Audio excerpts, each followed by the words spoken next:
At the furthest end of this vast country, there is a new train line. Modernity slicing through the mountains. We joined it on its final stretch through this remote, once impoverished region, right up to the end point, just a few hours' drive from the border with Myanmar. We welcome you aboard the high-speed rail EMU train. There is no doubt it's changed lives here. It's much more convenient, says Fong Hong Sui. I used to have to take a coach for at least 7 to 8 hours to come here. But this was not built for people alone.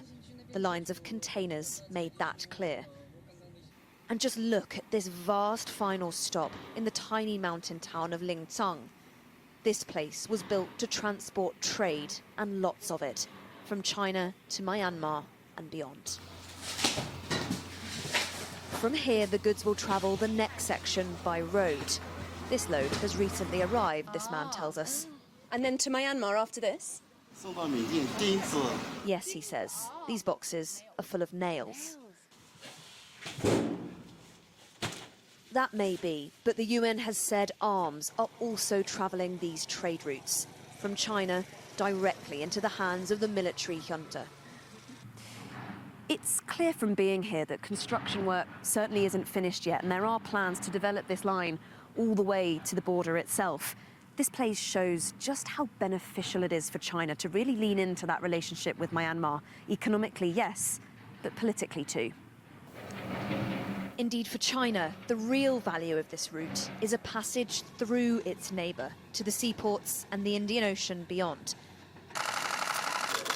It's perhaps why, despite initially pausing, China has thrown its weight behind this illegal regime. It knows its support buys influence in the region. But pandemic and war have stymied ambitions. Further up the border, in the town of Raili, the crossing is a tourist attraction, but the traffic passing through is still down. But if China has offered a lifeline to Myanmar's regime, it's mirrored by a lifeline for many of its border people. This woman, who asked us to call her Amor, crosses here daily from her home in Myanmar to make ends meet. It's been very difficult and not good for business. Now that COVID has improved, we come out here to set up stores to make a little bit of money. So it's a little bit better now. In previous years, it was COVID and Myanmar's civil war. So it was very difficult for us. Such lifelines build affinities between these peoples, and there are deep cultural ties between the neighbours. But China is one of the only nations to support this violent and ruthless regime. It could well extend the conflict and the suffering of those beyond this border. Helen Ann Smith, Sky News in Yunnan Province.